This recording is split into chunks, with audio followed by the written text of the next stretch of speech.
Live this morning to tell you about our 1991 Jaguar XJS Le Mans V12. Le Mans V12. I said Le Mans, I didn't mean to. So the engine you can hear in the background is actually another Jaguar. So it's our Jaguar C-Type. And it is getting ready to be loaded up onto the van to be taken for its PPF.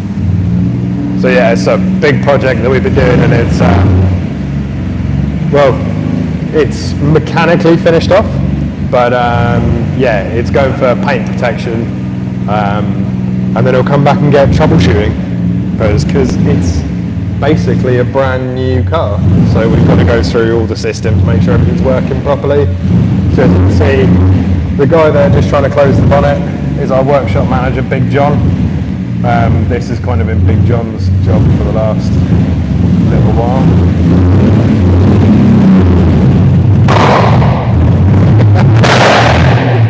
There's Gordon, off he goes. But yeah, so today is not about that Jaguar C-Type, it is about our Jaguar XJS Le Mans V12, and it is going to be won by someone this afternoon at 4 p.m. So in the Atelier building this morning we have me, Molly, behind the camera we have Rob, and who you just heard from, we have Nick as well. But yes, so we've looked this morning and there is about just over 900 tickets left on this Jaguar, and they are £9 on the British Classic Cars Competitions website. So if you were thinking about grabbing a ticket, I suggest you do so, because you have until 3 p.m. today, and as I mentioned a second ago, the live draw will be at 4 o'clock. But let's just take another little closer look at our Jaguar for you guys. So as you can see, it's finished in this gorgeous deep racing green colour, which is so lovely, and something that I really love about it, and other people I've noticed on Facebook and when they've come here to visit us absolutely love the rounded quad headlights. They are so iconic, I think, and really lovely, aren't they, Nick? Yeah.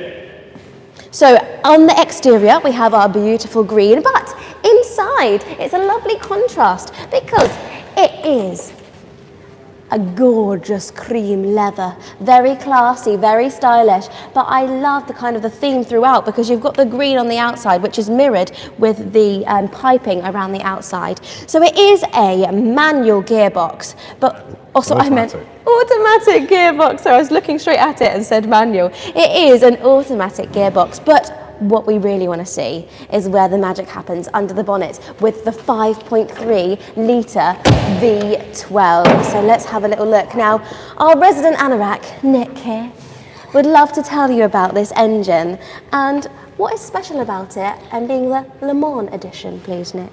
So, well, this car being the Le Mans edition is to celebrate Jaguar's wins at the 24 Hours of Le Mans in 1988 and 1990 with the XJR 9s. But there's quite a lot to do with this car, which has a Le Mans connection. So that engine, which is the 5.3 V12, lots of people famously know it as like the last E-Type engine. This engine actually began development in the mid-1960s. It was developed for a car called the XJR 13, which was a Le Mans prototype. So it was basically the Jaguar racing heydays before they stopped the factory racing efforts, when we need to take on Ferrari and Ford. Ferrari and Ford at the time had the GT40, would have been Mark 1s and Mark 2s, and then Ferrari had the T50 LMs all the way up to P34. But that engine was designed to take her on, so that was a 5.3 litre V12. In the XJR 13s, they managed to get about 550, 600 horsepower out of them, but really understressed. So the whole point for that was they were, for their time, pretty complex, but also quite simple. Say simple. They were electronically simple. Mm-hmm. They have quite an early version of like fuel injection and stuff on them, as you see with the E-Type Series 3s and that kind of thing. They'll have the big set of carburetors on them. This doesn't. This has like proper throttle bodies and stuff. But at the core of it is that engine, is that XJR 13 engine. XJR 13 famously never ran Le Mans. The managerial bureaucracy at Jaguar kicked the idea around for about 5 or 6 years, and by that time the rules had changed and the car wasn't eligible, but it did run, it did exist. It was driven by Norman Jewis, who in the 70s, early 70s, crashed it at the high-speed bowl at Mira at about 170 mile an hour, and it threw him a quarter of a mile off the track. And that kind of was the end of Norman Jewis's testing career, which actually one of the last cars that he did the sign-off for was the XJS. But that engine is very, very special in Jaguar. Everyone thinks Jaguar straight, the XK straight sixes. The big V12s were also kind of what they were really known for. And the other thing, as you were saying earlier with the C-Type that we had outside, we have actually got the great granddaddy of this car in this building, which a lot of people don't even see in the flesh. We're very lucky that we get to see it every single day. Let's go have a look at it. Come on then. Actually, the last time people saw this, our members on YouTube saw this car, it was up on the ramps with no running boards on it because we were replacing a broken spring. So it's all back together now. And here it is. Yeah, it's our 1939 SS100. This one isn't a show queen. She gets used. As you can see, it's got stickers and stuff in the window from the California Millet. It's a car that lives between here and the US, owned by quite a prominent Jaguar collector. He uses this thing, which is why if you look inside, you guys want to have a look in the cabin. We've got milli paperwork. It's got full harnesses. It's got a new center console with an iPhone charger in it. It's got its trip meter. I mean, when this car, the car came to us from someone else on the kind of request of the owner. We prepped the car. We delivered it to a ferry port for him to take the car to Ireland for a week. He drove it 1,000+ miles around Ireland and came back with a check sheet for us to check. So we've been systematically going through it. It's had a little bit of engine work.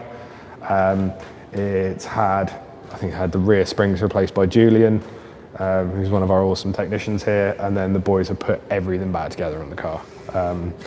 These weigh an absolute ton and they take about 3 people to take off the car. But again, because this car is, in terms of like Jaguar history back to the XJS, this is where it kind of all began. The big GT cars that if you really wanted to, you fold the windscreen down, you put on your 1930s racing helmet and you go and do Le Mans. You go and do Le Mans with it. Which then got into the XK120, which then became C-Type. C-Type then became D-Type, then E-Type, then XJS replaced E-Type. So there we go. So a whole little mini history of the Jaguar there from Nick. Thank you so much, Nick. But yes, today is all about our Jaguar XJS Le Mans V12. Now this one is a very special one as well. It's just 154 of 280 made, and someone is going to win it this afternoon. So as I mentioned earlier, you have until 3 p.m. to grab your tickets for our Jaguar on the British Classic Cars competitions website for just £3, and the live draw is going to be at 4 p.m. on the British Classic Cars Facebook page. So if you haven't got your tickets, grab them now, and at 4 o'clock I could be ringing you up to tell you that you are the lucky winner. So good luck everyone, and I will see you at 4 o'clock on the British Classic Cars Facebook page.